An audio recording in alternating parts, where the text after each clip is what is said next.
Je ne pense pas que j'aurais été le mari que je suis pour ma femme et le père que je suis pour mes enfants si je n'avais pas Jésus dans ma vie. Non.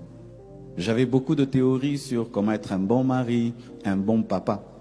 Mais sans la nature de Dieu en moi, je serais incapable de pratiquer ce que je connais.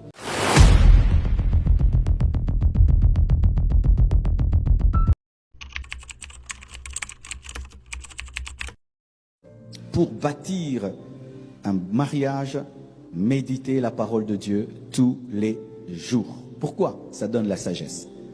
Le plus grand parrain dans le mariage, c'est la Bible. Parce que le parrain, des fois, tu peux l'appeler, n'est pas disponible. Le parrain, des fois, il peut, ne pas avoir le temps. D'où vient la sagesse? La Bible. La Bible dit que ce livre de la loi ne s'éloigne pas de tes yeux. Médite-le jour et nuit. C'est alors que tu réussiras dans toutes tes entreprises. Toutes tes entreprises, même le mariage est une entreprise. Lisez la Bible ensemble. Méditez. Un jour, tu prends une décision contre ta femme quand tu vas lire la Bible. Dieu dit, Marie, ne vous irritez pas contre vos femmes, ne vous aigrissez pas contre vos femmes. Femmes, soyez soumises, la parole de Dieu. La parole de Dieu donne la sagesse et l'intelligence. Un jour, tu veux pousser tes enfants vers le péché et tu lis la parole qu'il faut diriger les enfants selon le Seigneur, les éduquer selon le Seigneur. Ça te garde. Lisez la Bible. Lisez la Bible. La Bible, c'est le parrain des parrains. Il n'y a pas un parrain qui est plus sage que la parole de Dieu. Je vois des couples qui courent derrière, parrain, parrain, parrain. Mais tu causes avec eux. Aucune sagesse de la part de Dieu. Il y a des choses vous cherchez, c'est déjà écrit dans la Bible. Des fois vous cherchez des hommes à gauche et à droite.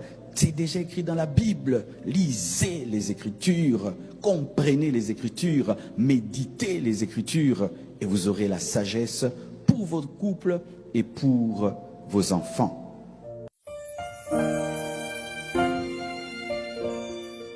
Il faut être rempli du Saint-Esprit. Pourquoi? Parce que le Saint-Esprit est un esprit d'amour. Tu vois l'amour des hommes, ça monte, ça descend.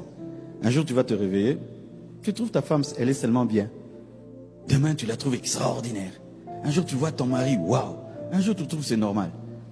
L'amour des hommes monte, descend, monte et descend.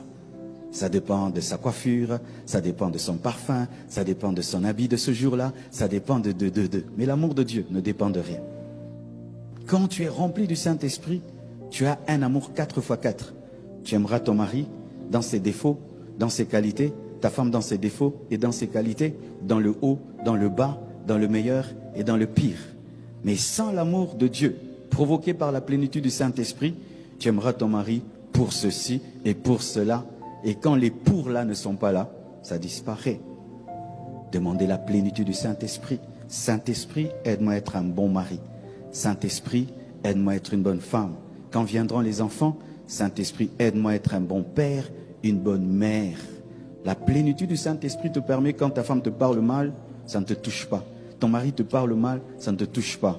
Les enfants se comportent mal, ça ne te touche pas parce que tu es rempli. Vous voyez, lorsque une voiture a un pneu très gonflé, ça peut rouler sur des pierres et ça roule bien. Mais quand le pneu n'est pas très bien gonflé, vous sentez braque. Pourquoi? Parce que ce n'est pas gonflé. Soyez remplis du Saint-Esprit et vous allez pouvoir vous aimer jusqu'à la vieillesse. Lorsqu'on n'est pas rempli du Saint-Esprit, la chair va grandir, elle va vous dominer et c'est la chair qui va détruire le mariage. Soyez remplis de l'Esprit pour ne pas être remplis de la chair. Je ne pense pas que j'aurais été le mari que je suis pour ma femme et le père que je suis pour mes enfants si je n'avais pas Jésus dans ma vie. Non. J'avais beaucoup de théories sur comment être un bon mari, un bon papa. Mais sans la nature de Dieu en moi, je serais incapable de pratiquer ce que je connais. Parce que tu peux connaître des choses sur comment bâtir le couple, comment être un bon mari, une bonne femme, mais tu n'as pas la force. C'est pourquoi il faut avoir Jésus. Ne vous y trompez pas. On a très besoin d'être chrétien quand on se marie. Parce que la nouvelle naissance nous donne la nature divine qui nous rend fidèles, qui nous rend doux, qui nous permet de pardonner, nous humilier, qui sont des valeurs importantes dans le mariage. C'est pourquoi les gens qui, lorsqu'ils se marient, cessent d'être chrétiens, sont étonnés que ça détruit leur couple. Parce que être chrétien te permet d'aimer facilement, de pardonner facilement, de supporter facilement, qui sont des vertus importantes dans le mariage. Ne tombez pas dans ce piège. Ah, je me suis marié, je n'ai plus besoin de Jésus. Ah, tu as maintenant très besoin de Jésus, plus qu'avant.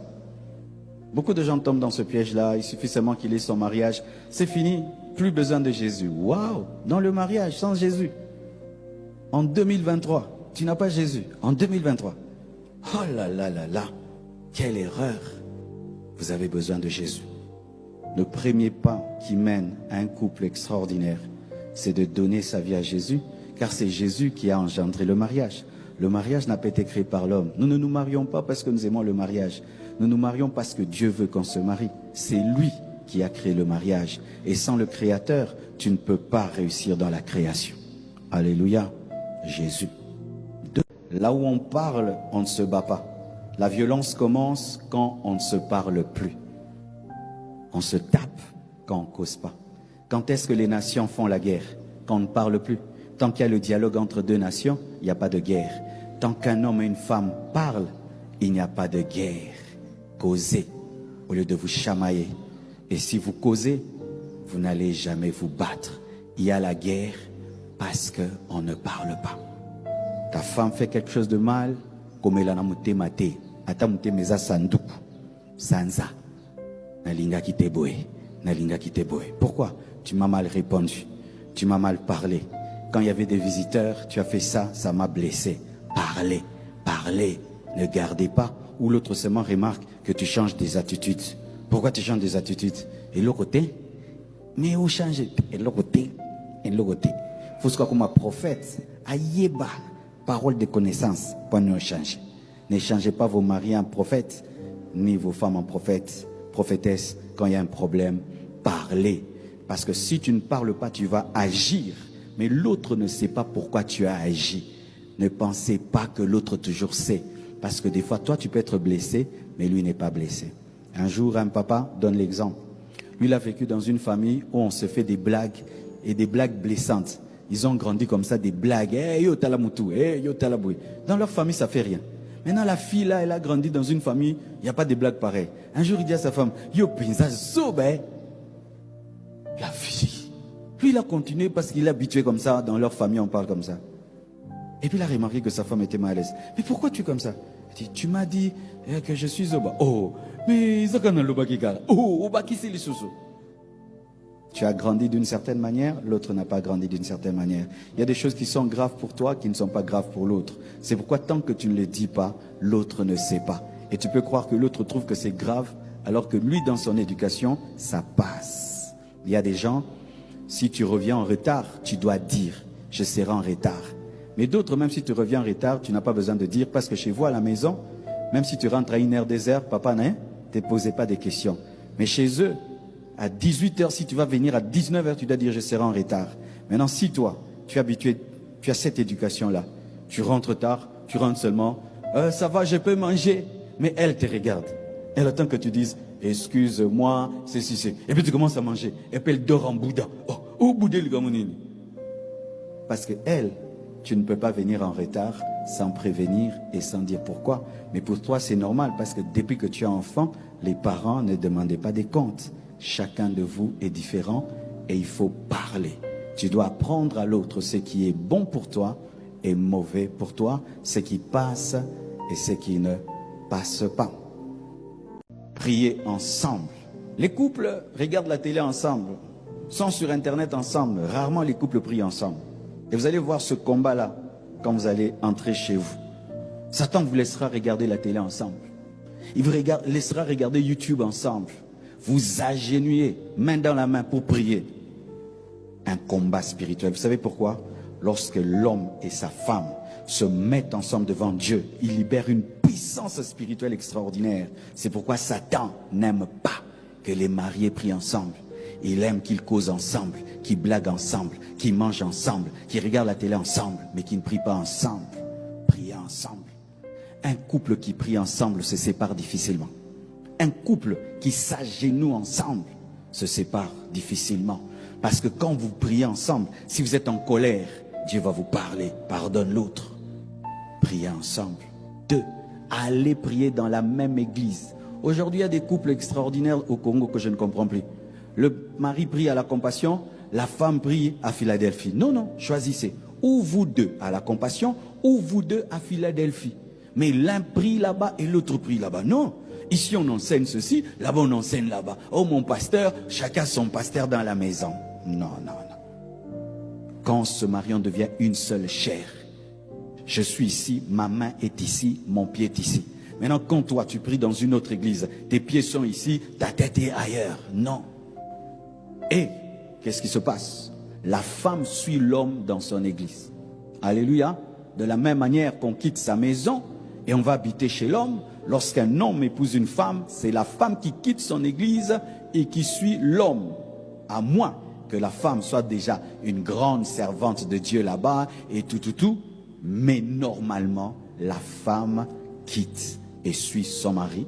C'est pourquoi, lorsqu'on fait des mariages avec des maris ou des femmes qui sont dans des fausses doctrines, c'est là où ça crée des problèmes parce que tu ne peux pas suivre l'autre dans sa fausse doctrine. Mais quand vous deux, vous êtes dans une bonne doctrine, homme et femme, la femme suit le mari et un pasteur ne peut pas s'opposer à cela. J'ai une fille qui prêche, qui chante. Si elle épouse un frère de l'église La Borne, elle suit ce frère là-bas. Parce que les parents ont libéré les enfants. Tu aimes ta fille, mais elle va habiter, elle change d'avenue, d'adresse, même pour les choses spirituelles. Sinon, ça fait deux personnes qui sont nourries de manière différente. Alléluia. Ce sera mon pasteur a dit, mon église a dit, nous avons un tel programme, nous aussi nous avons un tel programme. Et les enfants maintenant après, ils vont prier où? 2 là-bas et 3 là-bas. Et ça fait des problèmes. Allez dans une même église pour écouter la même parole, pour avoir un même pasteur qui veille sur votre mariage. Touchez-vous souvent. Le plus souvent que possible, touchez-vous. Tenez-vous les mains.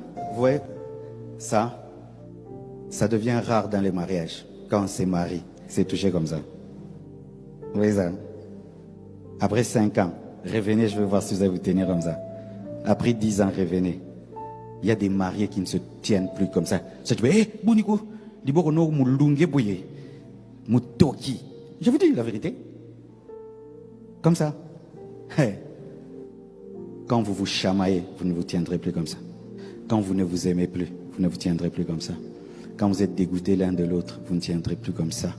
Parce que quand on se touche comme ça, ce ne sont pas que les corps qui se touchent, c'est même les âmes et les esprits qui se touchent. Touchez-vous souvent.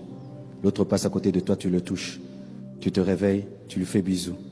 Vous vous cognez. Vous êtes assis à côté de l'autre, tu te pousses. Le plus souvent. Pourquoi? S'il n'y avait pas le corps, il n'y aurait pas de mariage.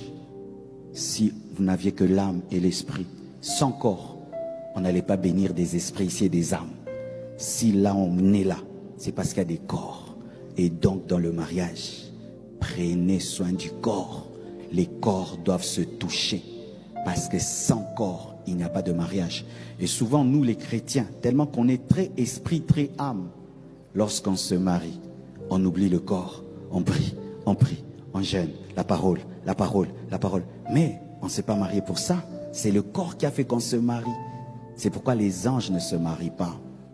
Touchez-vous le plus que possible, même si les Africains ont honte de voir les gens se toucher. C'est leur problème qui s'évanouissent. C'est pourquoi, quand vous êtes des jeunes couples, n'habitez pas avec quelqu'un. Ça empêche de se toucher tout le temps.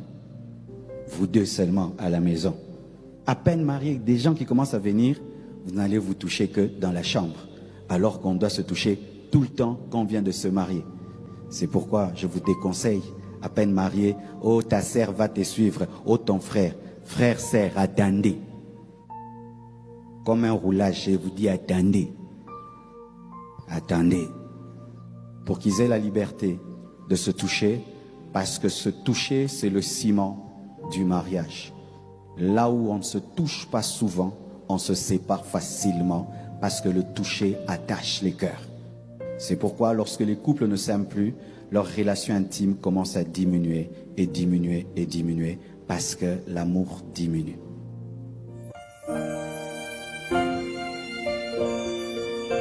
Entourez-vous des personnes qui craignent Dieu, des parrains qui craignent Dieu, des amis qui craignent Dieu, des couples qui craignent Dieu, car les mauvaises compagnies corrompent les bonnes mœurs et les bonnes compagnies renforcent les bonnes mœurs. Entourez-vous des gens qui craignent Dieu. Entourez-vous des couples qui s'aiment. Entourez-vous des couples qui craignent Dieu. Entourez-vous des couples épanouis. Entourez-vous des gens qui vous poussent à être des bons maris et des bonnes femmes. Lorsque le chrétien fait de ses amis des buveurs, des ambianceurs, un jour, tu vas te retrouver dans une boîte de nuit. Lorsqu'une femme a comme amie des femmes insoumises, insolentes, qui sont tout le temps sur Internet et n'ont pas le temps pour leurs enfants et pour leur mari, tu vas détruire ton couple. C'est pourquoi tu dois veiller sur les amis de ta femme et tu dois veiller sur les amis de ton mari. Un homme a le droit de dire à sa femme, je ne veux pas tel ami à côté de toi. Une femme a le droit de dire à un homme, je ne veux pas tel ami à côté de toi parce que tu rentrais à 20h. Depuis que tu es son ami, tu rentres à 23h. Tu ne me battais pas. Depuis que tu es son ami, tu commences à me tabasser. Tu ne m'insultais pas. Depuis que cette fille vient à côté de toi, tu as commencé à m'insulter. Tu as le droit de veiller sur le genre de relation de ton mari et de ta femme. Pourquoi? Parce qu'il y a la contamination spirituelle qui existe, négative et positive. Alléluia. Et c'est votre droit, c'est votre droit. Alléluia. Comment moi je remarque et je sais détecter une influence dans la vie de quelqu'un de proche? Tu étais d'une certaine manière. Une personne seulement commence à te côtoyer, tu commences à changer de langage. Je sais que c'est elle qui t'a apporté ça, parce qu'avant tu n'étais pas comme ça. Comme ça je peux détecter l'apport des personnes qui viennent à côté de ma femme. Si je vois que depuis que telle maman là tout le temps cause avec ma femme, il y a des réponses qu'elle me donne, qu'elle me donnait pas, des réactions qu'elle avait. Je sais que c'est elle qui a amené et je peux dire je ne veux plus de telle, parce que l'homme est un vase communicant. Ce que j'ai, je te le donne, bon ou mauvais, et vous devez surveiller cela.